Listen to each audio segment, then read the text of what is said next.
Bona nit a tots. Me sent?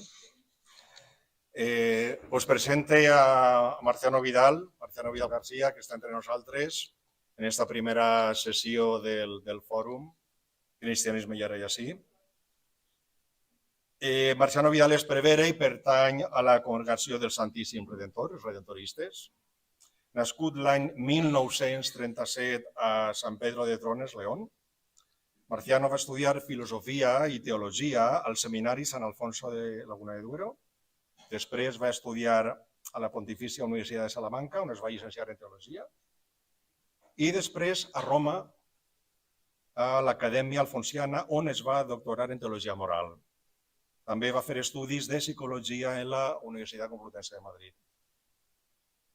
Marciano és un teòleg moral de renom internacional i ha col·laborat de manera decisiva en la renovació de la teologia moral catòlica segons el Concili Vaticà II, des de la dècada dels anys 70 del segle passat.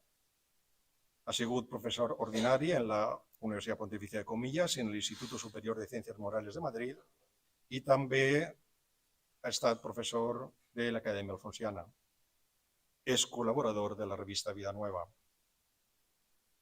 Ha sigut autor o coautor de nombroses obres sobre moral, més de 60 treballs, dels quals segurament el més popular és Moral d'actitudes, que igual molts de vosaltres els coneixereu.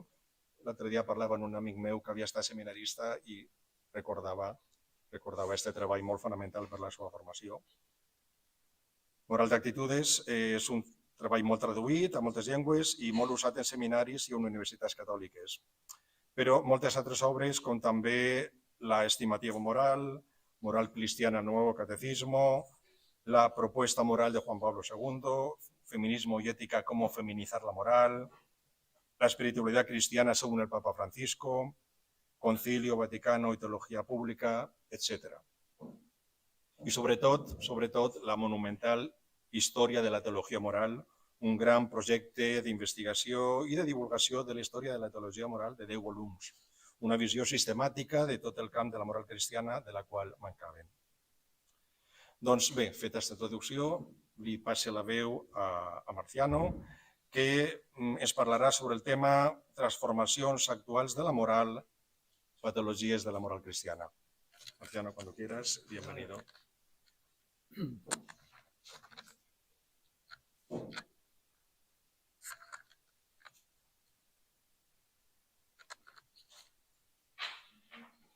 Muchas gracias por esta amable presentación y muchas gracias por la invitación a participar en un foro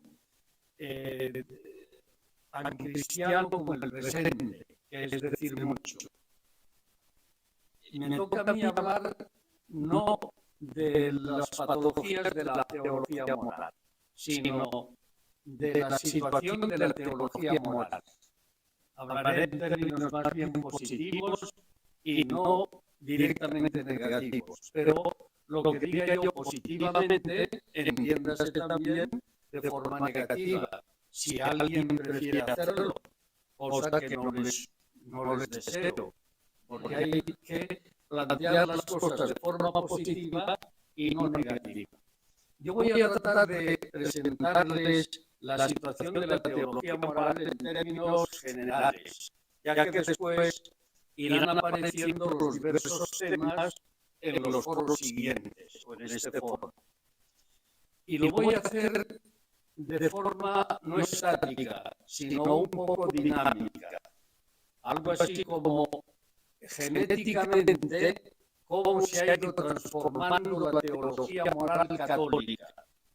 Comenzando la primera etapa en el Concilio Vaticano II, la segunda etapa,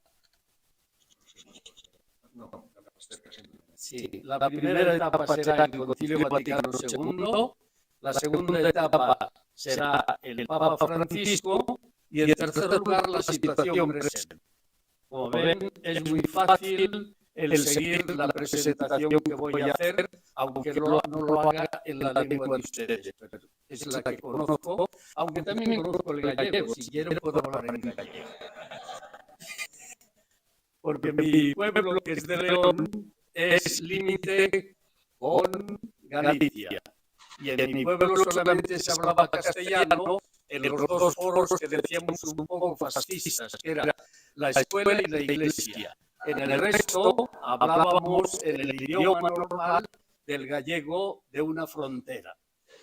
Voy a tratar de exponer la situación de la teología moral comenzando por el Concilio Vaticano II. Ahí hubo un cambio de rumbo y gracias a Dios nosotros pertenecemos a ese cambio de rumbo. Permítanme señalar los aspectos más decisivos de ese cambio de rumbo en la teología moral dado por el Concilio Vaticano II. Lo puedo resumir en estas 4 afirmaciones, muy sencillas para los que hemos leído y estudiado los textos del Concilio Vaticano II. Es que el problema es que si se tomba, no conserva nada.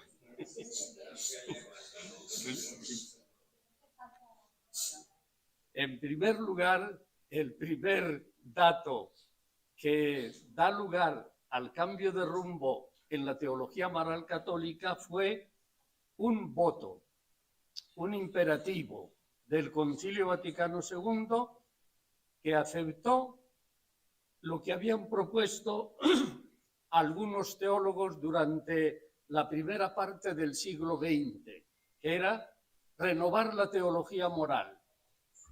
Y el Concilio Vaticano II aceptó ese reto y lanzó un voto diciendo: renuévese la teología moral católica. Esto fue decisivo, el haber aceptado el que se renovara la teología moral. Luego explica un poco cómo se tiene que renovar, pero es un programa muy general, cuya exposición científica, es decir, que no sea casuística, sino que se hagan análisis de la economía, de lo que es los problemas actuales de conflicto entre los pueblos que dan lugar a las guerras. Y no decir sin más, la guerra no se puede admitir, cuya exposición científica, nutrida con mayor intensidad por la Sagrada Escritura, es decir, teniendo en cuenta la Sagrada Escritura, deberá plantear, demostrar la excelente vocación de los fieles en Cristo. Ha de plantear lo positivo, la excelente vocación, la llamada, el seguimiento excelente de los fieles en Cristo, es decir, de todo el pueblo de Dios, no una moral de curas y para curas, para confesarse y para confesar, sino una moral de todo el pueblo cristiano. La excelente vocación de los fieles en Cristo para producir frutos de vida para el mundo, es decir, mirando no a la Iglesia, sino mirando al mundo. Este fue el voto, un voto que seguro que lo redactaron, y está comprobado, por el padre Gerin, profesor entonces de la Academia Alfonsiana, y el jesuita padre Fuchs, profesor de Teología Moral en Clemente, ¿no? Coincidiera con esa etapa. Y en esa etapa hubo una remisión de lo que se pedía que se renovara en teología moral.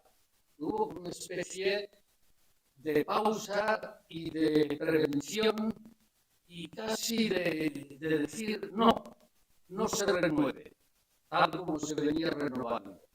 Hubo un momento difícil, la etapa de esa etapa en cuanto que estaba dirigida por una persona muy inteligente, además que tenía todo el poder del Papa, y naturalmente en los temas morales más bien hubo una remisión.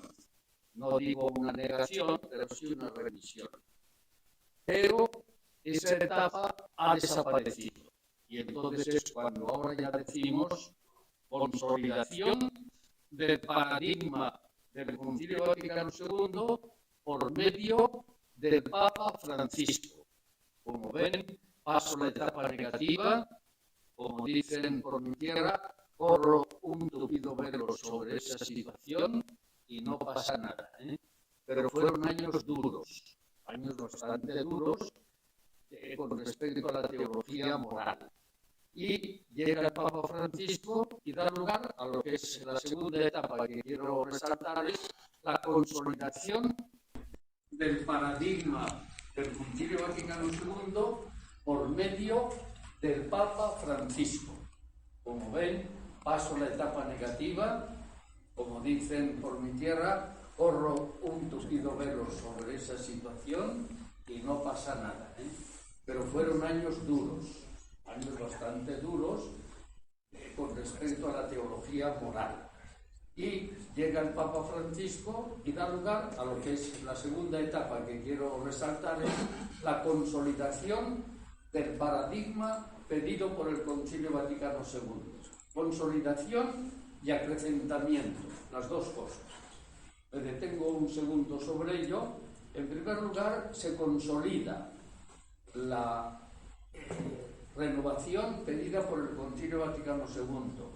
Se consolida en cuanto que, por recordar textos decisivos del Papa Francisco, el primero de ellos es la exhortación Evangelii Gaudium, y ahí uno se encontró gratificado, yo me quedé sorprendido muy gratamente al ver que el Papa dice, entre otras cosas, que el principio de la jerarquía de verdades, que no todas las verdades cristianas, según había dicho el Concilio Vaticano II, en relación con el diálogo entre las confesiones cristianas, no todas las verdades son lo mismo, sino que hay una jerarquía de verdades.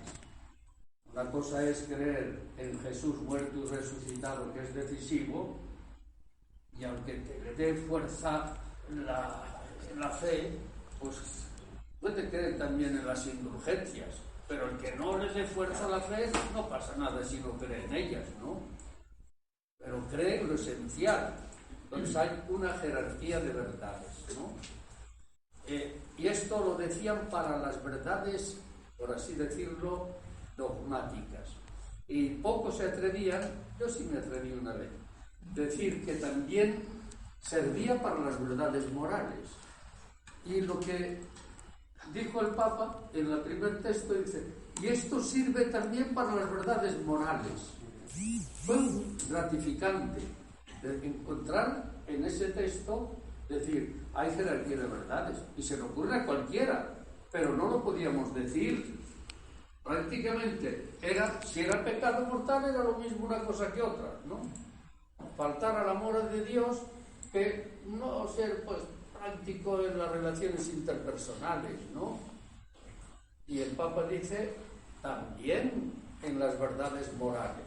Y en ese mismo documento habló de que hay un pecado también de las estructuras. Y fue cuando dijo también que hay una economía que va en contra del mandamiento de no matar. Hay una economía que mata. Y ese principio sigue siendo muy válido actualmente. Hay economías que matan. Y muy bien, una economía, yo pienso, que una economía puramente financiera, digo puramente para ya pues defenderme ante los ataques que reciban, no aquí, sino en otro sitio. Si es únicamente financiera, es una economía que mata. Y hoy día hay economías puramente financieras, ¿no? Esa economía mata, va en contra del precepto de no matarás.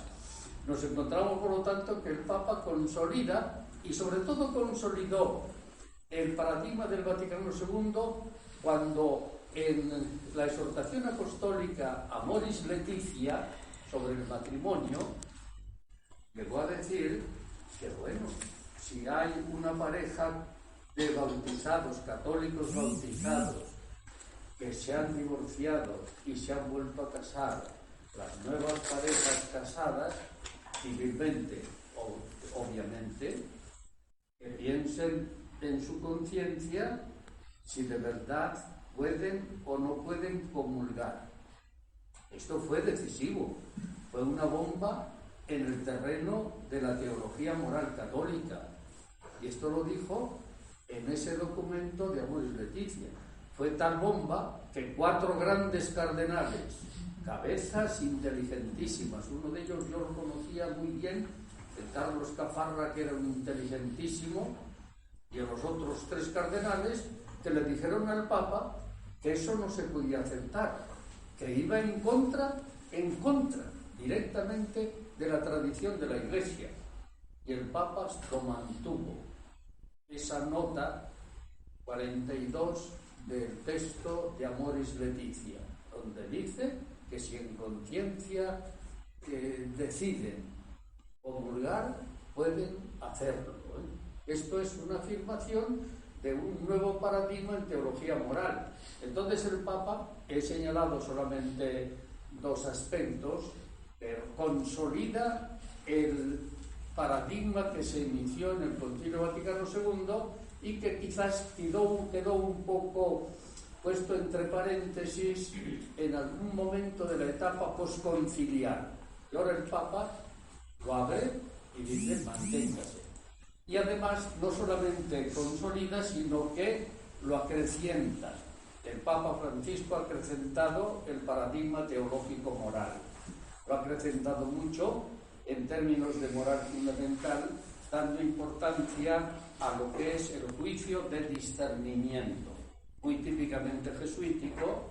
Estamos en un ámbito jesuítico y tienen una aportación notable con una práctica del discernimiento, y el Papa introduce la categoría del discernimiento o la forma del discernimiento como un análisis del contenido de las afirmaciones morales. Acrecienta en ese sentido en términos fundamentales, y donde acrecienta es en temas concretos. Concretamente hay un tema nuevo que ha aportado el Papa Francisco, y es el tema de la casa común, es decir, la ecología. El tema ecológico le ha dado una importancia primordial por vez primera, aunque había algunos detalles en documentos precedentes. Únicamente es el Papa Francisco el que lo ha tratado directamente, expresamente, detalladamente, con fundamentos científicos, con propuestas de carácter teológico fundamental y propuestas de carácter ético, en una encíclica, Laudato Si, y en un texto menos importante que es Laudate Domino. Es un acrecentamiento de la teología moral católica hecho por el Papa. Acrecentamiento en el tema de la moral matrimonial y familiar, sin duda ninguna. Acabo de comentarlo, él ha acrecentado la teología moral, y la ha acrecentado en aspectos de carácter social. Lo tratarán ustedes cuando llegue el momento, pero al Papa Francisco se le deben 2 innovaciones en temas concretos. La innovación de decir que ya no hay guerra justa, que toda guerra es inmoral. Esto es del Papa Francisco. Juan 23 únicamente se atrevió a decir, en ese número precioso 127 de la encíclica sobre la Passion in Terris: alienum essa ratione, vuelvo a repetirlo en latín, es un absurdo pensar que con una guerra se solucionen los problemas. El Vaticano II: es necesario pensar la guerra con mentalidad totalmente nueva, dados los medios que tenemos hoy día de destrucción. Pero nadie se había atrevido a decir lo que ha dicho el Papa Francisco en la encíclica Fratelli Tutti, cuando dice: San Agustín propuso la teoría de que hay guerras justas, afirmación que ya no sostenemos. Yo hubiera quitado lo de San Agustín por el cariño que tengo a San Agustín y a los agustinos. Sencillamente haber dicho: dicen por ahí que hay guerras justas, teoría que no sostengo, teoría que se acabó. Ya no se puede hablar, según el Papa Francisco, de guerra justa. Las guerras todas son injustas, todas son inmorales. Y hay otra afirmación, que ojalá le hagan caso estados violentos como los que tenemos, que dice que la pena de muerte es inmoral. Dos afirmaciones tajantes del Papa, son innovaciones, porque el catecismo no se había atrevido a decirlo tan tajantemente como ha dicho el Papa en Fratelli Tutti. Luego hay acrecentamientos por parte del Papa Francisco. Este es el segundo momento. Y ahora pasamos al tercero y último, ya voy terminando. Y ahora se trata de ver cuál es la situación presente y de cara al futuro. Cuál es la situación que tenemos ahora, aquí y ahora, presente y de cara al futuro. El horizonte es precioso, es halagüeño, es también estimulante, pero también es retante y exige mucho estudio. Y hay que estar muy bien preparados para afrontar el presente, como merece el paradigma iniciado en el Vaticano II y repropuesto y acrecentado por el Papa Francisco. Yo creo que yo voy a hacer solamente 3 grupos de reflexiones. Aquellas tareas y aquellos retos y tareas que yo considero que son a gran escala, de carácter formal y a gran escala. En segundo lugar, unas tareas a escala media y por último a un grupo de problemas y tareas a escala un poco más concreta, más reducida para el presente actual, ¿no? Son 3 grupos. Como ven, yo sigo la teoría de divisio tripartita auditiva. Por eso creemos en la Trinidad. Por lo tanto, no hay mejor división que una división en 3 partes, ¿no? Entonces, también haré 3 partes en esta tercera parte y diré una palabra sobre los retos a escala global, universal. Son de carácter formal. En el libro que he escrito sobre la moral en el siglo XX, al final, después de lo del Papa Francisco, yo he dicho cuáles son los retos que tenemos en la teología moral actualmente, de carácter más bien general y casi formal. Y yo creo que la reflexión teológico-moral debe ser de carácter paritario. Paritario quiere decirse no hecha únicamente por varones y varones célibes, conforme se hizo en la etapa casuística, sino debe ser una moral vista desde la paridad de varón y mujer, mujer y varón.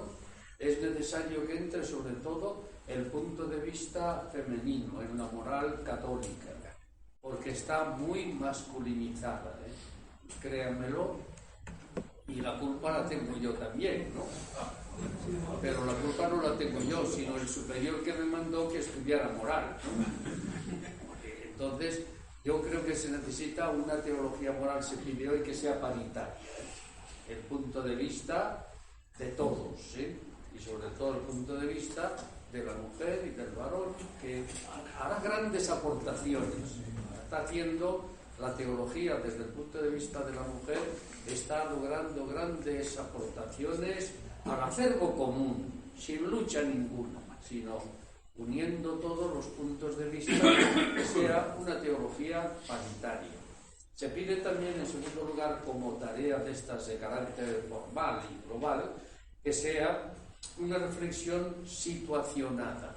Situacionada quiere decirse que no sea una teología que se haga únicamente en la Universidad Gregoriana de Roma y que después los alumnos la repitan en el mundo entero, ¿no? Conforme se hizo antes, ¿no? Sino que sea una moral nacida de la situación concreta en que se vive. Es una moral situacionada, ¿eh? Esto quiere decirse que debe intervenir toda la cristiandad, no solamente el punto de vista de de un ámbito cultural o de un ámbito económico, sino de toda la humanidad. Yo creo que esto también se está logrando. No se logra del todo, porque aquí, como en todos los campos, trabajan más en el campo de la moral los que tienen más dinero, los que tienen más dinero detrás. Y los que no tienen dinero les cuesta mucho el hacer reflexiones, porque se necesita también dedicar el tiempo a otra cosa que no sea de reflexión. Pero pedimos todos que sea una moral paritaria y una moral situacionada de todos. Y tercero, se pide como tarea global que sea una moral liberadora. Una moral liberadora. No puede ser una moral que sea imponer cargas. Capítulo 23 de Mateo, como leísteis. Imponer cargas, sino que libere. Venid a mí todos los que estáis agobiados y yo os quitaré ese yugo que tenéis. Yugo es la ley y toda la moral. Y yo os aliviaré de esa situación. Debe ser una moral liberadora. Y en algunos ámbitos la moral liberadora debe ser, con lenguaje de hoy tan bonito, una moral descolonizadora. Que sea una moral que no repita lo que pide el colonizador, sino que sea descolonizadora. Y sirve también para cualquier país, que hay situaciones que hay que descolonizar.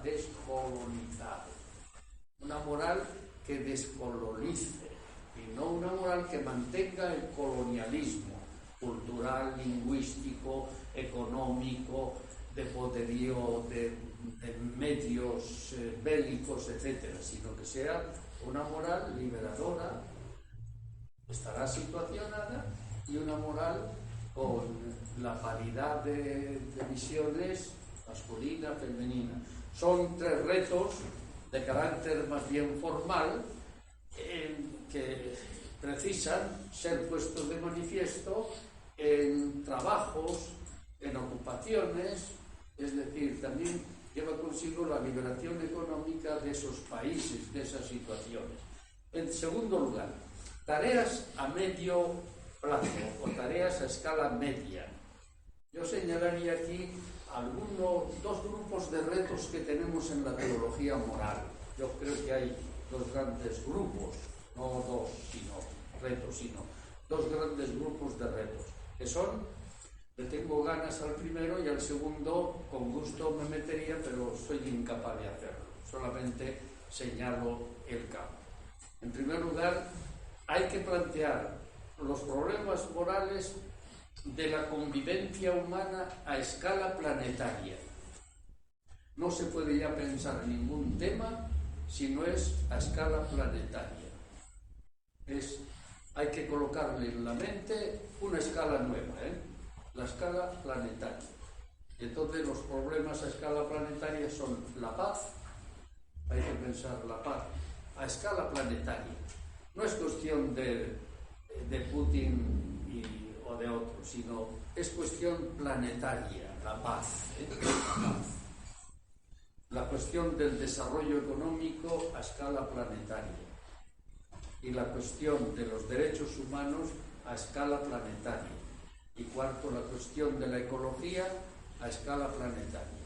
Este es el primer grupo de temas que requieren un tratamiento de la conciencia cristiana de convivencia humana a escala planetaria, con estos cuatro aspectos decisivos: la paz, el desarrollo, los derechos humanos y la ecología, ¿no? Estos son cuatro retos muy serios que tenemos para la conciencia moral. Y el segundo grupo de retos a escala media son aquellos que provienen y van a provenir cada vez más de la ciencia y de la técnica, Los otros son el plantear las cosas a escala planetaria, y este otro grupo de temas hay que pensar ya los temas relacionados con una nueva manera de entender la ciencia y de realizarla en el sentido técnico. Aquí tenemos un gran tratado, gracias a Dios, muy bueno y muy desarrollado, que es el tratado de la intervención de la ciencia y de la técnica sobre las condiciones biológicas humanas. Es el tratado de la bioética, que ha sido un milagro, porque ha sido el renacer de la ética ha venido por razón de la bioética, y el renacer en muchos casos de la ética teológica ha venido precisamente por la importancia de la bioética teológica. Este está muy desarrollado, ciencia y técnica, con respecto a la vida humana y a toda forma de vida. Pero estamos retados ante las nuevas posibilidades científico-técnicas concretadas, por ejemplo, una de ellas, en el uso de lo que se llama la posibilidad de un conocimiento nuevo que llamamos inteligencia artificial, ¿no? Necesitamos, en este aspecto, estamos al comienzo. Y gracias a Dios, aquí hay que confesar que el Vaticano II se ha adelantado a todos los teólogos, a los que conozco yo, y se adelantó a mí mismo, que ya es decir que me gusta, pues, de los que conocen los temas de primera mano, porque no tuve alguna y por eso digo lo que digo. Fue el Vaticano el que más se ha adelantado en este tema, en cuanto que ha creado un foro internacional y ha creado un puente con una universidad de Estados Unidos para mantener unas posibilidades de conocimientos, intercambio de datos y de propuestas. Y ha sido el Papa Francisco el que ha dedicado una jornada de la paz, la dedicó al tema de la inteligencia artificial. Le salió mal, es un documento poco valioso. Pero después, como vieron que era poco valioso, entonces aprovechó el acudir al foro que se celebró en Italia, al sur de Italia, y entonces se prepararon bien. Y entonces dejen ustedes de leer el documento este del 1 de enero, que no vale casi nada, pero el otro sí que vale, porque lo dijo delante del foro internacional y ahí hizo el Papa una presentación de los problemas éticos de la inteligencia artificial que no la ha presentado ningún jefe del mundo entero, ¿no? Entonces es para dar gracias a Dios y pavonearse de que tenemos un Papa que está a la altura, es decir, que tiene personas que le asesoran y a veces no lo hace bien, pero después se corrige y lo hace mejor, ¿no? Entonces tenemos unos documentos buenos sobre la ética de la inteligencia artificial. Estos son el segundo grupo de situaciones. Y tercero, y termino con ello, las tareas a escala reducida o inmediata. Tareas que tenemos a escala reducida e inmediata. Aquí prefería no hablar, pero ya que me han llamado, pues voy a tener que hablar sobre ello, ¿no? La escala reducida, bien pensado, pues yo diría, hombre, a mí si me hubieran llamado, que no me he llamado, y no sé nada de ello, para decirlo, claro, no sé nada de ello, el Papa ha nombrado una comisión, de las 9 comisiones que ha nombrado para lo de asesorar en el sínodo, apenas se han funcionado. Y la 9, estaba dedicada, yo no sé, pero no creo que haya actuado gran cosa, ¿no? Porque si no se hubiera conocido. Dedicado a estudiar los temas que en la primera sesión salieron en el sínodo, temas de carácter moral que salieron. Yo no sé qué ha hecho esa comisión. Ahora, yo sí sé lo que voy a decir, ¿no? Y creo que necesitamos pensar los temas que han salido en la sesión primera. No me refiero a los temas teológicos, en los que estoy muy pesimista y muy triste, porque han dicho ya que la ordenación de la mujer se pospone. Es bien triste, ¿no? Podían haber tranquilamente comenzado por romper ese tabú y que quedasen diaconisas para dentro de X tiempo pasar a sacerdotes, ¿no? Pero la cuestión era que pasara a ordenado, a ministerio ordenado. Pero parece que eso no va. Espero que los temas morales vayan adelante, cosa que, para decirlo entre nosotros, no espero en absoluto. Pero creo que también necesitamos pensar los temas que han salido en la primera etapa. Y entre los temas que han salido estaban de fondo los que plantearon los obispos, el camino sinodal alemán, el sinodal de Beck, el camino sinodal alemán, que lanzó un documento previo en Frankfurt, aprobado no por todos los obispos, pero sí aprobado por mayoría de los que votaron, en que hablaba de que había que formular en la Iglesia un planteamiento nuevo de las relaciones humanas, sexuales también, gratificantes o realizantes, gelingende Beziehungen. ¿Cómo se traduce eso? Relaciones realizadoras, ¿no? Que era el planteamiento de una nueva ética sexual en la Iglesia, ¿no?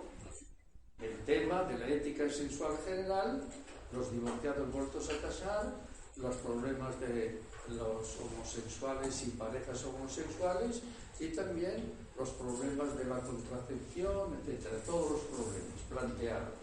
Hicieron un documento precioso. Yo tuve la oportunidad de presentarlo vía Zoom y hoy día ya no se citan libros y no copiamos por derechos de autor, sino que se citan vídeos que hay en la red. Así que les cito a un vídeo en la red donde presenté para un grupo como ustedes de Bilbao, llevado por Martínez Gordo, a quien conocen ustedes, que llevaban un grupo también de diálogo, de reflexión, y me pidieron que les presentara ese documento. Mírenlo ustedes, ahí aparece, son problemas que surgieron, hay que plantear la ética sexual en la comunidad cristiana de forma nueva. Sin llegar a eso tanto, pues yo pediría pues, dos cosas por lo menos. La primera cosa es, una cosa primera, general, es que se acepte la diversidad sexual en la Iglesia. Que se acepte la diversidad sexual. No la homogeneidad, sino que se acepte la diversidad sexual en la Iglesia.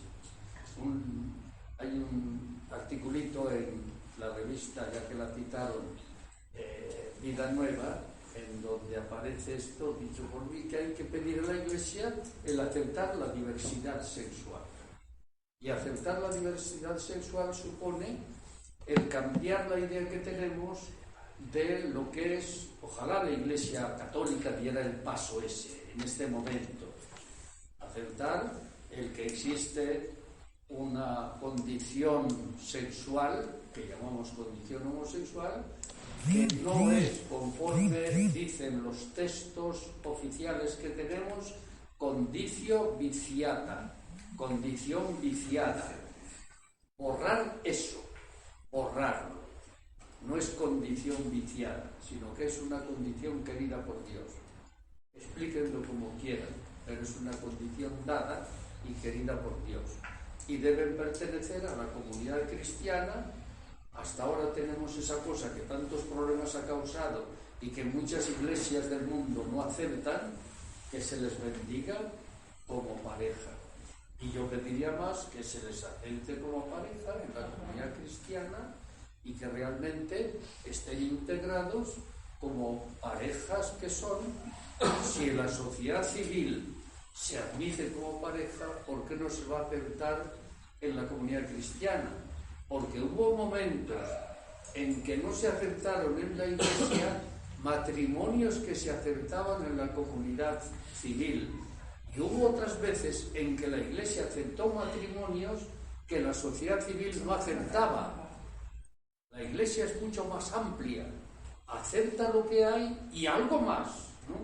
En cambio, en este tema no acepta ni lo que hay. Hombre, si decimos que la Iglesia acepta todo y algo más, también aquí habría que encontrar. Creo que es uno de los temas a cortísimo plazo que debiéramos aceptar, sin tratar el segundo aspecto, que ese ya llevaría mucho más tiempo y mucha más necesidad de precisiones. Es necesario también aceptar las situaciones que llamamos de la nueva manera de interpretar la sexualidad, ¿no? La sexualidad y género, toda la cuestión relacionada con el género. Es necesario que se introduzca dentro de la reflexión cristiana y aceptación en la comunidad cristiana, la nueva categoría, y gracias a Dios que no se le llame, ya no lo llamaron, el último documento no lo llamó, que no se le diga que es la ideología de género. Género es una categoría, diga categoría de género. ¿Estás en desacuerdo? Muy bien. ¿Estás de acuerdo? Pues eres lo mismo que yo. Estamos de acuerdo. Pero no lo llames ideología. Esto no es como, es que parece que estamos en este tema como estaban los sociólogos católicos en el siglo XIX con la lucha de clases, ¿no? La lucha de clases es una realidad, ¿no? Estarás de acuerdo o no estarás de acuerdo, pero es una realidad y no es ideología, ¿no? Entonces había que pensar este tema de forma nueva para integrarlo en la comunidad cristiana. Únicamente sé que lo insinúo. Yo, gracias a Dios, tuve la oportunidad de hablar de eso al grupo de religiosas y religiosos de Madrid, y como son muy abiertos, los religiosos hoy día en un sentido abierto, pues me sentí muy gratificante al poder comunicar esto mismo que les digo a ustedes de forma muy resumidita, cómo hay que integrar la diferencia en la comunidad cristiana y también situaciones nuevas que se dan en el mundo. ¿Por qué? Porque es esto la realidad. Además, en segundo lugar, hay iglesias cristianas que ya lo aceptan, y la Iglesia Católica que no vaya a remolque de lo que hacen otras iglesias, que vaya por delante, ¿no? Va a remolque también en el tema de la inmoralidad de la guerra. En el año 46, el Consejo Ecuménico de las Iglesias de Ámsterdam dijo: en términos cristianos, la guerra es inmoral. Y hay que esperar 50 años para que la Iglesia Católica diga lo mismo. En aquel momento dijimos: hoy estos cristianos han desbarrado, ¿no? Y para decir ahora lo mismo. Si lo que dicen muchas iglesias cristianas sobre la condición homosexual, la condición de género, yo creo que la Iglesia Católica debiera decirlo también y ser la primera en decirlo, y no esperar a que yo me muera para que lo diga, ¿no? Porque uno desea verlo, y no esperar a morir para que lo vean otros.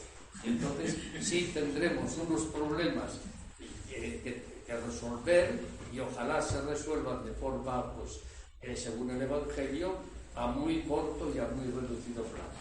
Así que esto es el planteamiento que les pedía, que me proponía hacer en 3 partes. La primera, el Concilio Vaticano II, la segunda, el Papa Francisco, y la tercera, la situación actual. Y cada una de las 3 partes tenía a su vez 3. Así que he terminado con la tercera de la tercera. Y les agradezco su atención y la invitación a participar. Muchas gracias.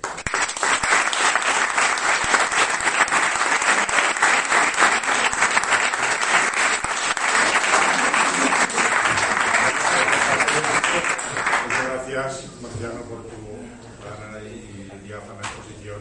Abrimos ahora una parte de intervenciones. Tenemos una media hora aproximadamente, de 5 minutos, i os convidi a que feu les vostres preguntes, els vostres comentaris, les vostres aportacions, perquè ja que tenim entre nosaltres a Marciano Diaz, jo crec que hem d'aprofitar la presència i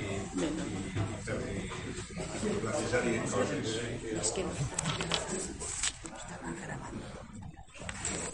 Llamareu el micro, per favor. No, però perquè no agrada.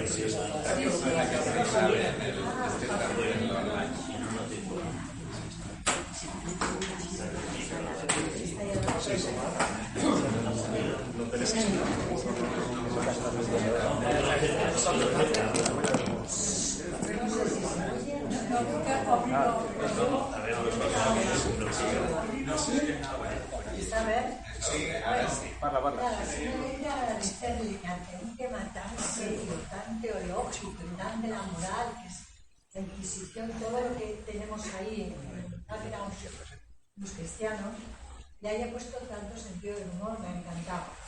Y luego decir que cuando dice usted o decimos todo, lo nuevo Es decir, la visión, yo pienso que es más la necesidad de una visión nueva, porque los problemas, o sea, lo que nosotros llamamos problemas en moral, y hemos hecho tanto daño por nuestra rigidez, yo pienso que esa forma humana de ser, genética, existe desde siempre, desde la humanidad, y que lo urgente, como católico, ya es tarde. Es que estamos muy atrasados en muchos temas. Entonces, es verdad que usted no se atreve todavía a hablar en ciertos foros de la Iglesia, porque la Iglesia, desgraciadamente, está muy atrás de lo que nos gustaría. Pero es que hay mucha gente que está sufriendo, no solo por la guerra, por la sexualidad, por todas las cuestiones humanas. Entonces, es una pena. Yo muchas veces digo, voy a hacer lo positivo, ¿no? Pero es que es triste escuchar a ciertos foros, ciertos políticos, en nombre de lo católico en nuestra España actual. Es muy triste y a la vez tenemos que seguir diciendo lo que pensamos sin ningún pudor y con mucho sentido del humor que no falte. Una pregunta muy concreta. Yo el tema de la moral y tal, pues es un tema, yo creo que ahí ya la gente, como tú has dicho muy bien, la libre conciencia y punto pelota. Entonces, lo que pueda decir la Iglesia, lo que pueda decir Marciano Vidal, lo que pueda decir, pues no, que digan lo que le dé la gana, yo hago lo que creo conveniente. Eso por una parte. Pero luego, por otra parte, que es a mí lo que me preocupa, es de que, claro, el Papa Francisco, que es el tema de la opción por los pobres y estar con los de la doctrina laboral y social, el estar con los desposeídos, con los explotados de las basuras y tal, eso es una super novedad ética y moral. Pero a veces tiene frases que yo, que me dedico a eso, me parece fantástico, que dice: no dar de alta a las trabajadoras de hogar es un pecado gravísimo. Yo digo, me ofrezco al obispo a confesar, pero claro, esas frases están muy bonitas para estar en un rótulo, pero son totalmente inoperantes. Lo mismo que es decir, el que no acoge, el otro día el obispo, el que no acoge a los emigrantes no es cristiano.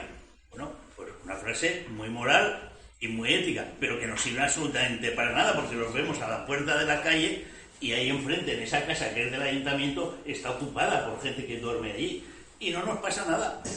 Y decimos que queremos ser cristianos morales. Entonces, claro, ¿cómo explicas tú que está muy bien, pero que luego ni le hacemos caso ni se lo pensamos hacer y estamos con la conciencia tranquilísima y dormimos tan panchos?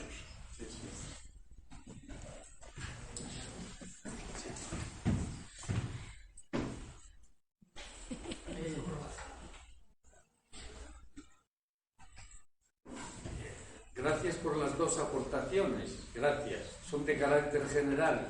Yo también voy a responder en términos generales.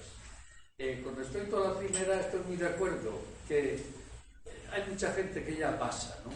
Ya dice, la Iglesia que diga lo que quiera, ya pasa. Y es bien triste que aceptemos sin más situaciones lamentables. Yo le voy a decir una, ya que me dice qué cosa concreta, que católicos españoles que se confiesan hayan dicho las cosas que han dicho sobre la inmigración, sobre los migrantes, es de pena y es contrario al mensaje evangélico más puro y más esencial, ¿no? He sentido vergüenza ajena si es que se siguen declarando católicos, ¿no? Si no son católicos, son opiniones políticas, ¿no? Que no comparto, ¿no? Pero las cosas que determinados políticos españoles, pretendidamente de cierta confesionalidad católica, han dicho sobre la migración, eso sí que clama al cielo, porque hay 3 pecados clamancia al cielo, 3 pecados que claman al cielo: la sangre de Abel, quitamos lo de Sodoma y Gomorra, que ya no se utiliza, y tercero, el salario que mantiene el dueño todavía y no se lo da al obrero, ¿no? Pues bien, hay otro tercer pecado. En lugar del de Sodoma y Gomorra, metemos los católicos que dicen que la inmigración es un peligro, ¿no? Un peligro. Ese es un pecado que clama al cielo. ¿Estoy de acuerdo? con usted y es necesario dar la cara, ¿no? Yo no tengo inconveniente en decirlo, naturalmente en foros como este, en otros no, porque soy pequeño y mal configurado y me pegan, ¿no? No me puedo defender. En relación con lo que acabas de decir, el Papa Francisco hay que interpretarlo también. Las frases que emite son frases de carácter muy general, no es para tomarlas al pie de la letra, ¿no? Y por eso se las saca de contexto. Yo solamente he citado lo escrito. Si se han fijado, he citado solo lo escrito. Del Papa Francisco utilicen solamente lo escrito, que pasa por el tamiz que debe pasar de ser un lenguaje válido para todos, pero no lo que dice en una conversación o en un grupo determinado. Y entonces sí estoy de acuerdo con usted en que quizás no es la forma adecuada de comportarse, pero es así, ¿no? Él es así y a veces para algunos le da importancia, le viene bien, y para otros como usted y para mí no nos va, ¿no? No nos va. Hay que aceptarlo como es, porque hay que aceptar también al Papa, ¿no? En su condición. Pero lo que vale es lo que ha escrito. Y realmente creo que ha dado testimonio de un avance en reflexión teológico-moral. Gracias por las dos aportaciones. Sí. En primer lugar, quiero darle las gracias por la excelente conferencia que nos ha dado. Pero he visto, cuando ha hablado de la Asamblea Sinodal, cierto escepticismo. Yo tengo esperanza. Lo digo por lo siguiente. Sí es verdad el tema de la mujer, pero en todas las sesiones y todos los días que se hace con los periodistas sale el tema de la mujer. Y tanto en África como en Latinoamérica dicen que está la mujer en primer lugar y tal, y yo creo que eso en Alemania pues lo dicen porque como no tienen curas, los que vienen de fuera no saben alemán y la mujer tendría que ser cura, tampoco debe ser la finalidad. Pero mi esperanza es que la Asamblea no es eurocéntrica, sino es de todos los continentes. Entonces se ve la diferencia, ¿no?, de la conferencia latinoamericana en África y luego también pues, las contradicciones que hay, por ejemplo, en África, que de alguna manera dijeron que no sé si se llama fidencia supplicans, estaban en contra, pero sí que estaban a favor de la poligamia. Entonces, la inculturación es muy importante. Yo creo que todas las personas, las mujeres están hablando, pero están hablando los hombres respecto a eso, respecto a la migración. Y yo tengo esperanza, no ha acabado, acaba el domingo, y que si no se trata va a seguir porque, si lo seguimos y tal, vemos que se está planteando todas esas cosas y yo creo que se puede modificar, aparte de que la Iglesia somos todos. Por eso me ha sorprendido su escepticismo, por lo visto así, porque yo tengo esperanza. Gracias. Vale, pues entonces me voy a corregir. Y yo tengo también esperanzas. La gran esperanza es que se haya celebrado el sínodo. Esa es la esperanza notable. Y que hayan participado todos. Y todas, todo el pueblo de Dios, ¿no? Eso no se puede negar. Y créeme que soy esperanzado, ¿no? Sí. Y hay situaciones nuevas, sin duda ninguna, pero yo tengo que decir que puntualmente algunas cosas puntuales que yo esperaba, pues que no se han dado, ¿no? Puntuales, ¿eh? A mí me parece que haber ya cerrado la cuestión del sacerdocio, la ordenación a la mujer, si va a abrirlo después otro papa. Yo no lo veré porque me moriré antes, ¿no? Pero que viene, eso es tan cierto como existe Dios, ¿no? ¿Por qué? Porque estamos en una situación imparable, ¿no? ¿Y por qué tardar, no? Eso es lo que quería decir yo, que no es pesimismo, sino sencillamente, quedé también frustrado cuando en el sínodo de la Amazonía, ya que hablo de América Latina estaba preparada en Amazonía para tener una nueva forma de iglesia, iglesia participada, varones y mujeres, laicos y ordenados, para hacer una nueva iglesia con un rito especial, con un derecho canónico propio, para ensayar lo que será la Iglesia Católica del futuro. Y se frustró. No me llame pesimista, sino llámeme bien informado, ¿no? Estoy en ello y hubiera deseado que hubiera salido, y podía haber salido, porque se estaba pidiendo de América Latina. Hagamos una iglesia nueva en Amazonía. Ya quitamos el celibato, hombres casados y tal, todo una nueva. No para toda la iglesia, que todavía no vale. Alude usted a África, y yo, sí, había que decir que una cosa es África del Este y África del Oeste. África del Este es muy avanzada, East África, pero West África está muy... Fíjese que en cuestión de la homosexualidad, ¿cómo están? Católicos y anglicanos, ¿eh? Están peor los pobres anglicanos con los que tienen en África, los pobres anglicanos, digo pobres, del Reino Unido, que los pobres quieren avanzar y tienen en Nigeria el gran contingente que es mayoritario de anglicanos y le impide avanzar. Y a nosotros también, a los católicos, quieras que no, hay temas que en África pues nos impiden avanzar, ¿no? Ahora, hay otros que nos van por adelantado, ¿no? Entonces hay que... No me tache si hace el favor de que soy pesimista, sino veo las cosas y las digo, ¿eh? No todas, ¿eh? No veo todas y tampoco digo todas las que veo, ¿no? Pero tranquilamente son detalles que se advierten. Tómelo como meras impresiones, ¿no? Hombre, yo esperaba que el Papa dijera, vamos a ordenar ahora de diáconas, unas cuantas. Ya está el tabú roto, ¿no? Ya vendrá. Pero no viene, ¿no?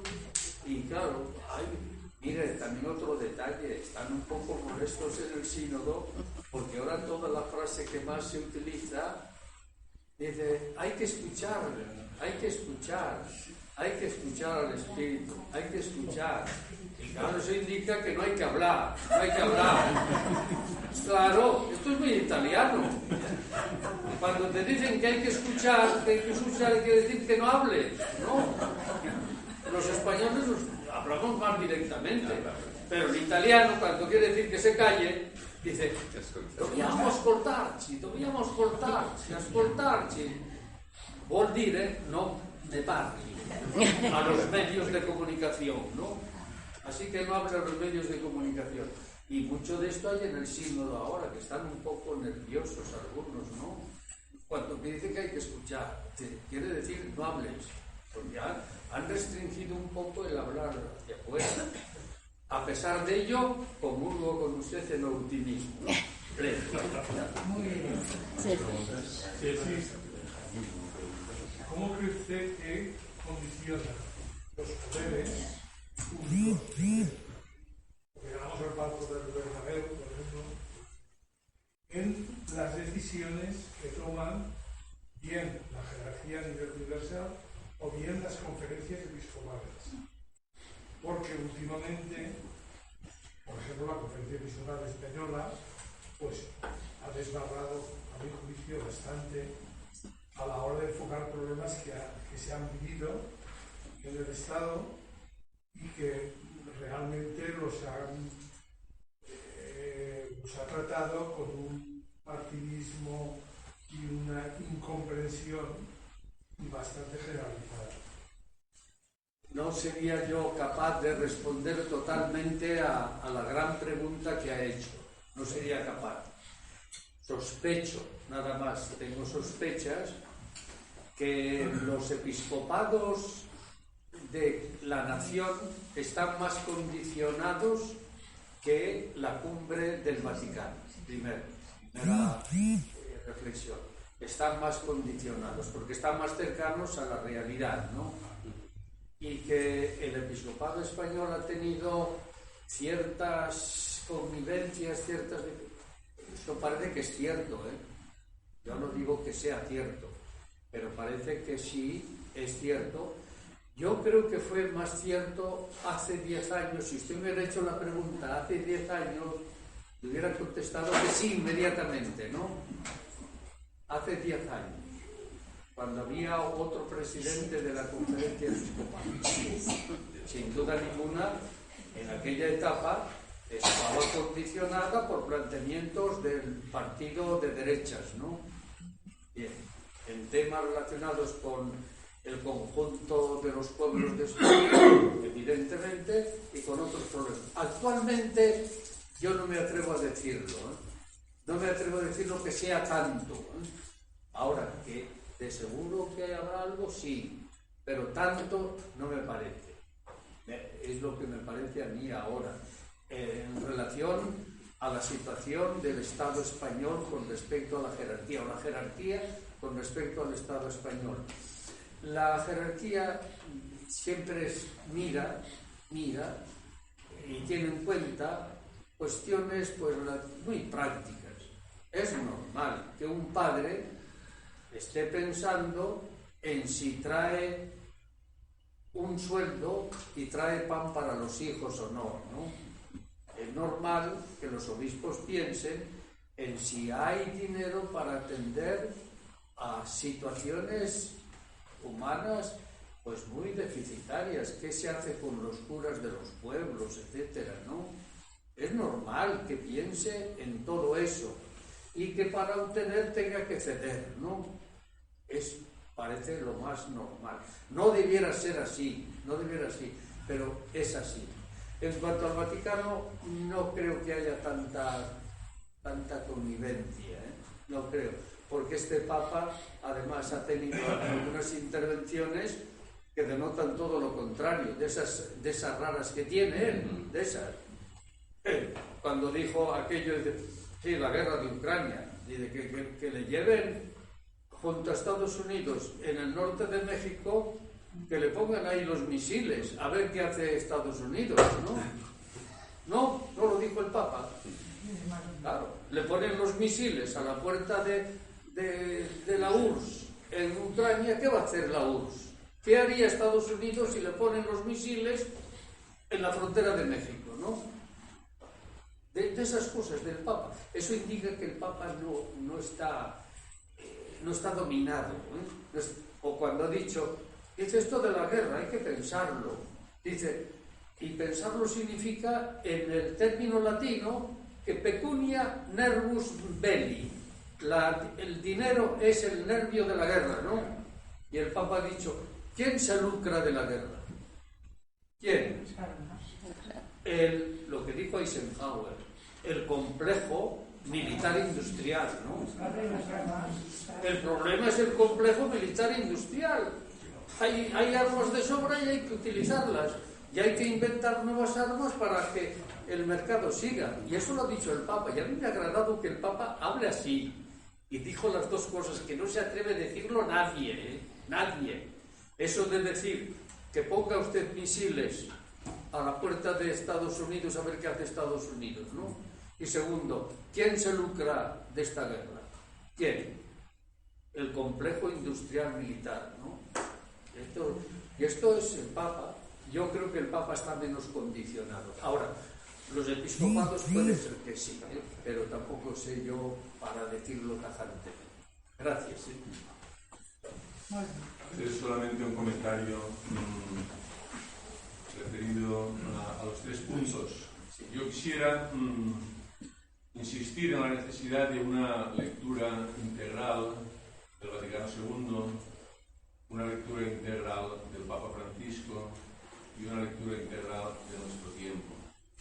Porque creo que estamos ahí en 3 frentes que tenemos que situarnos bien, ¿eh?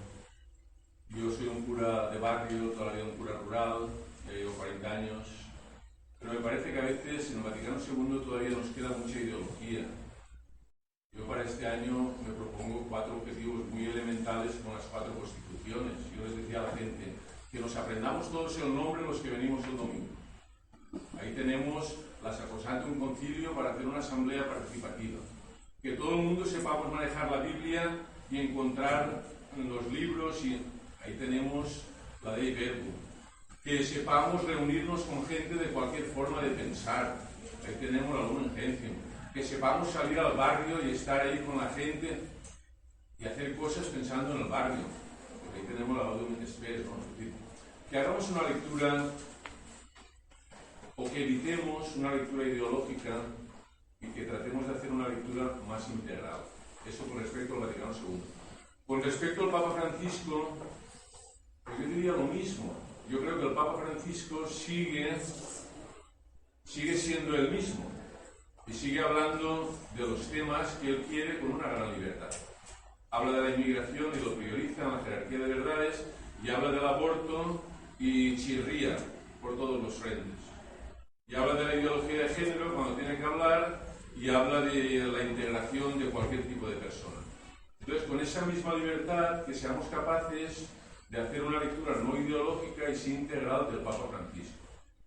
Y con respecto al mundo que nos viene, o cómo situarnos delante del mundo del futuro, o el mundo, pues yo diría que los cristianos tenemos una gran tarea, y es darnos cuenta que lo que el mundo nos pide es que seamos testigos.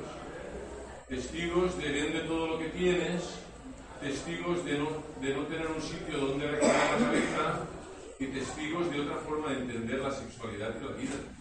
Entonces, bueno, ahí tenemos un programa que nos puede unir a todos con sencillez y bueno, tratando de ser un poco autocríticos también, Por otra parte, felicito este foro, me he emocionado en la oración, me parece bellísima toda la oración que habéis hecho y toda esta manera de proseguir en el foro. Sí. Yo no hace falta que reaccione a nada de eso, que estoy plenamente de acuerdo, ¿no? Ahora, cuando... ¿Se oye? Sí.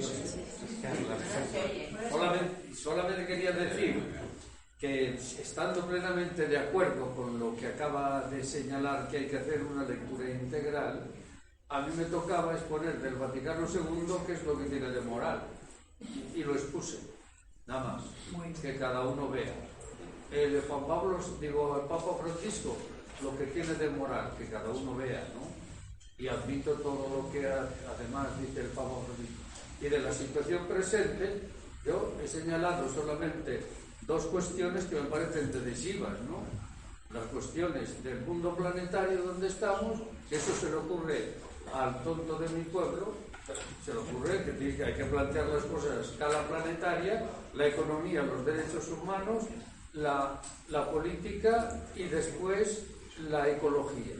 Y después, tranquilamente, llegar a la situación presente y aceptar tal como es. Acepto todo lo que acaba de decir y pienso que no va conmigo esa situación. ¿Vale?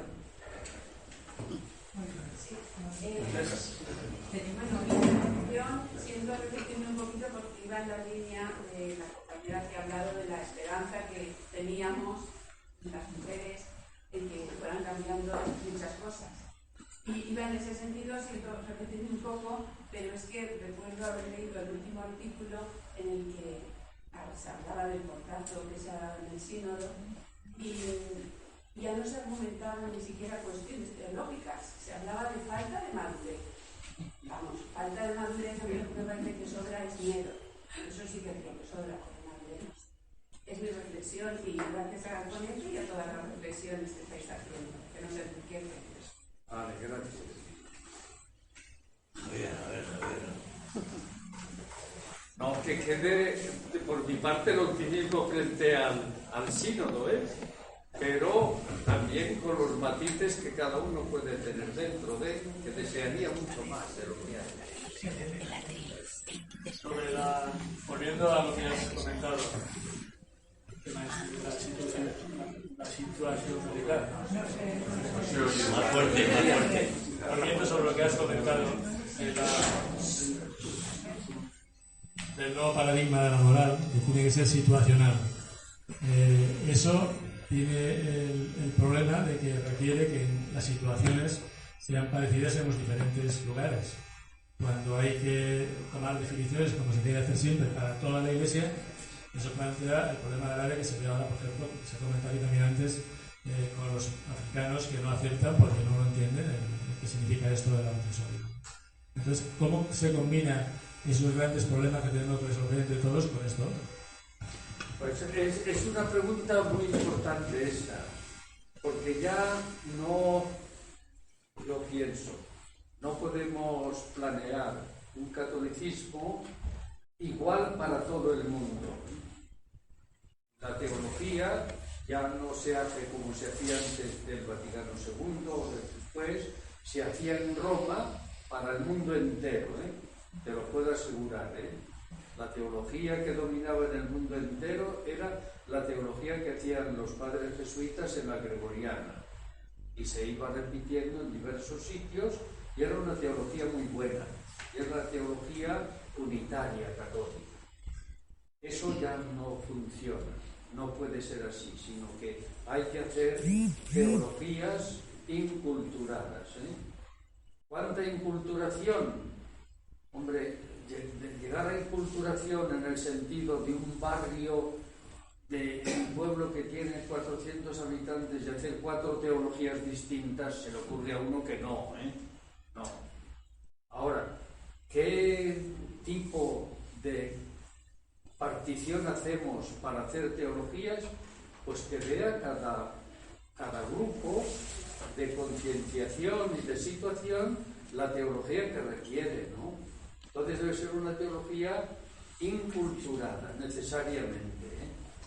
Ahora, corremos el peligro de diversificarla mucho. Así como corremos el peligro de unificarla excesivamente, podemos correr el peligro de diversificarla. Yo creo que algo muy bueno que tiene la Iglesia Católica es la catolicidad. Y esa no se puede perder, El hacer un planteamiento para toda la Iglesia. Que tú seas católico y puedas ir a cualquier sitio del mundo y ser católico junto con otros católicos. Esto no se puede perder, porque es una experiencia maravillosa el poder participar en la Eucaristía en todas partes del mundo y saber que eres católico. Ahora, debe ir vinculado a esa situación de la catolicidad la inculturación. Debe ir inculturado. Y si yo voy a una Eucaristía en Kinshasa, yo tengo que participar en esa Eucaristía. Y en esa Eucaristía hay baile, hay cantos especiales, espectaculares.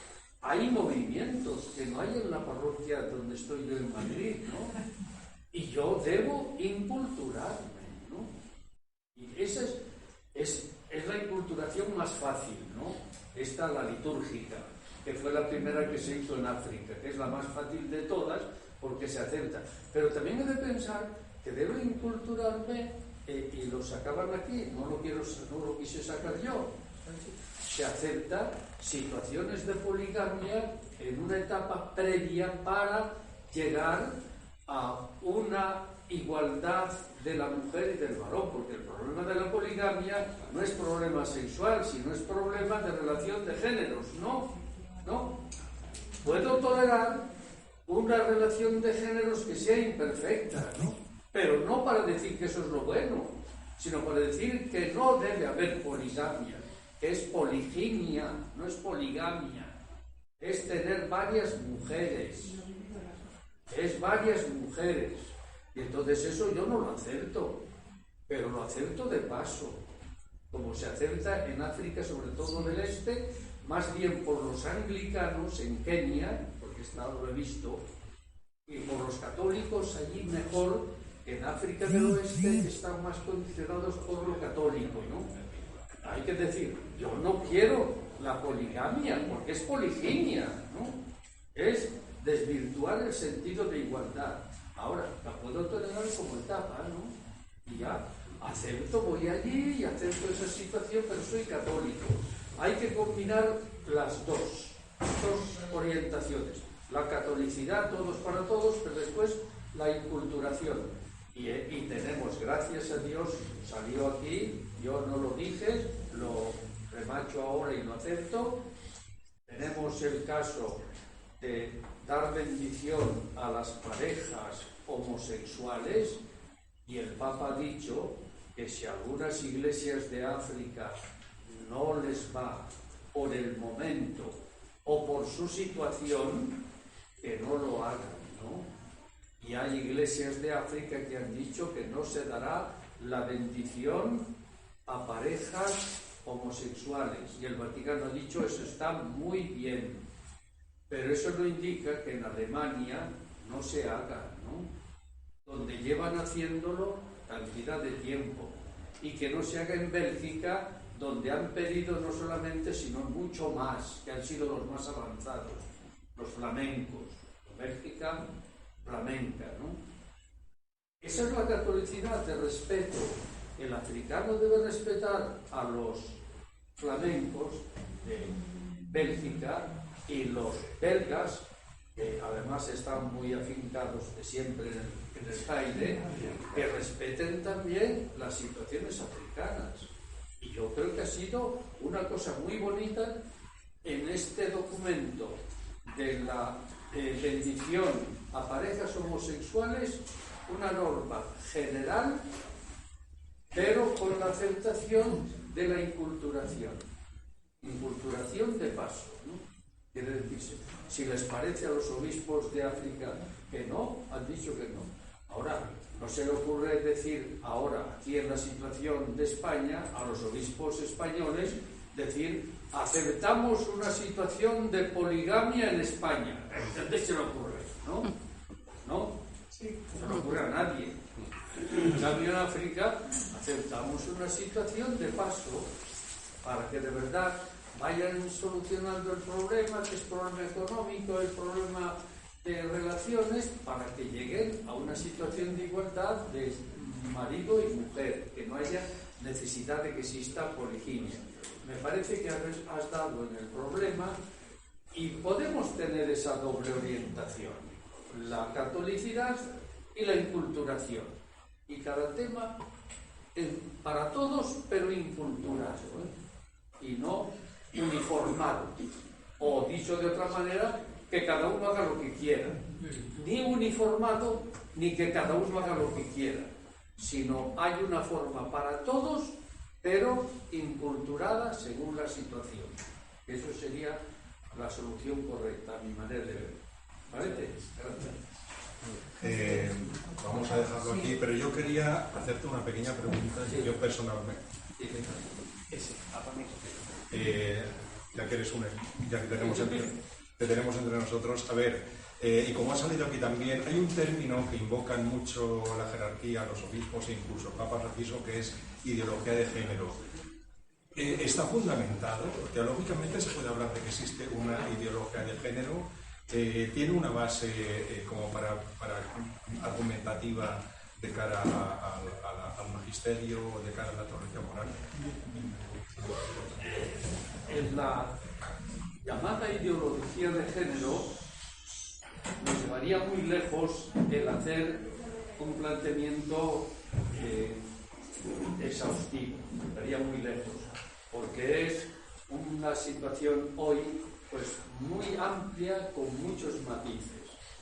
Había que hacer el recorrido diacrónico, comenzó en Pekín con el documento sobre la mujer y entonces el Vaticano reaccionó muy negativamente y han ido apareciendo diversos documentos y en todos ellos se ha ido hablando de que es una ideología de género. Es decir, que hablar de género es hacer ideología, ¿no? Ideología, en el sentido marxista del término, es una visión invertida de la realidad, ¿no? Para transformar la realidad de acuerdo con mis intereses, ¿no? Esto es ideología, ¿no? Entonces dicen, el Vaticano ha venido diciendo que es ideología de género. Yo creo que al principio fue ideología, y hay usos ideológicos de todo, también del género, como hay usos ideológicos de creer en la Trinidad, ¿no? Uno puede creer en la Trinidad ideológicamente y decir, pues todos somos personas distintas y no hay una unidad. De todo podemos hacer ideología, de todo. El género, pudiendo ser ideología, y muchas veces es ideología, muchas veces, el género no es ideología. El género es un dato de la realidad. ¿Y dato de la realidad qué es? Es una categorización, categorizar, porque el género es categorización, ¿no? Categorización de algo real. ¿Qué categoriza? ¿Qué realidad categoriza? Pues que la condición de sexualidad, cuando se vive socialmente, aparece como género, ¿no? Y aparece el género femenino y el género masculino. Y cuando aparece el género masculino y femenino siempre, en algunos ambientes, es que debe ser suave, debe ser normalmente maternal, y el género masculino es dominante. El género femenino no debe traer dinero a casa, ¿no? El género masculino trae dinero a casa, ¿no? Y podía proseguir, ¿no? No hace falta que prosiga aquí, que sabéis mejor que yo, ¿no? Entonces, estoy haciendo yo ideología. Estoy haciendo ideología del género, ¿no? Pero lo que debo hacer es ahora introducir en el análisis sociológico la categoría de género para desgenerar lo que mal se ha constituido en género, ¿no? Y decir, en la vida social deben ganar lo mismo el hombre que la mujer, y debe aportar a la casa lo mismo el marido que la mujer, ¿no? Y todos iguales. Entonces yo he utilizado ya una categoría de género para hacer que no se use mal el género en la realidad, ¿no? Entonces me dirás, entonces no hay que decir que género es ideología. No, yo utilizo género, yo lo utilizo no ideológicamente, sino precisamente para desideologizar el género. Luego, categoría de género es una categoría, un concepto de análisis sociológico, ¿no? Sociológico es tanto económico, político, cultural, etc., ¿no? En el último documento del Vaticano, que es del Dicasterio de la Doctrina de la Fe, que ya se llama Dicasterio, no se llama Congregación de la Doctrina de la Fe. En mi época quiere decirse hasta ayer, era Congregación de la Doctrina de la Fe. Y por ser Congregación de la Doctrina de la Fe, ella misma había dicho que tenía un plus de entrada de la mente de Dios en ellos para decir qué es lo bueno y qué es lo malo. Tenía un plus de magisterio que no lo tenían otras congregaciones. Y eso lo tuvimos que aguantar todos. Yo el primero, lo padecí, ¿no? Tenía un plus, más que otra congregación que era de los sacramentos. Hoy día el Papa Francisco ha dicho, eso es dicasterio como el dicasterio para el desarrollo económico. Y son dicasterios para ayudar a, no para decir qué, ¿no? Luego hoy día el dicasterio de la Doctrina de la Fe, que es dicasterio, no lo entiendan como aquel que dice la verdad, sino aquel que ayuda a que encontremos la verdad entre todos. Este cambio, que no ha pasado al pueblo cristiano, ha quedado en 4 teólogos tontos que nos dedicamos a ello, ¿no? Este cambio es decisivo. La congregación de la Doctrina de la Fe ya no es congregación, es un dicasterio y ayuda al Papa a trabajar y demás. Pues bien, la congregación se le ocurrió decir que era ideología. Y así se viene diciendo continuamente, hasta que este último documento del Dicasterio para la Doctrina de la Fe dice, ya no habla de ideología, sino ya introduce el término categoría de género, ¿no? Ya el último documento. Ya dice, pero todavía le quedan resabios. Y ojalá hubieran sido más rígidos y decir, pues mira, una cosa es el sexo y otra es el género, ¿no? Creo que todos entendemos, una cosa es el sexo y otra cosa es el género, ¿no? Y el género puede estar ideologizado, sí, como puede estar ideologizado la economía o la política o todo, pero es una categoría que utilizamos y no es nada. Después tiene aplicaciones, porque después viene esto, la Butler, la gran filósofa Butler, está en contra, el último libro es en contra del Vaticano, donde le dice que por favor quite ya para siempre el hablar de ideología de género, ¿no? El último libro que yo he leído, en castellano, el último traducido. Y es pedirle que quite ya el concepto de categoría, digo de ideología, sino que sea categoría. Ahora, la aplicación ya tiene sus dificultades. Y ahora entonces ya actuamos. Ya hay situaciones en que uno dice, acaban de hablar los obispos de Inglaterra y Gales, que forman una conferencia episcopal entre ellos, no todo el Reino Unido, y han hablado de cómo entender género y sexo. Lo vine leyendo hoy sobre eso. Y se trata de ver qué hacemos con eso. ¿Qué hacemos? Hay personas que se sienten de un sexo y tienen otro género, ¿no? Y eso se llama disforia de género, ¿no? Que es muy limitado, es muy poca, la población es mínima y se da casi siempre entre varones, no entre mujeres. Y es el chico que se mira al espejo y se sabe que es chico y se siente chica, ¿no? Y tiene que comportarse como una mujer. Eso es una disforia de género, ¿no? Disforia de género. No es el cambio de sexo, sino una disforia que es una mala vivencia de lo que es el género. Este documento acepta eso, pero a la hora de concretarlo no saca todas las consecuencias. Y por eso a algunos moralistas les hemos dicho, saque usted las consecuencias y diga, como hay que decir ya en textos de moral, que aquel chico que se sienta chica tiene derecho a cambiar de género, a cambiar. ¿Por qué? Porque el género se siente, no es algo que se le impone.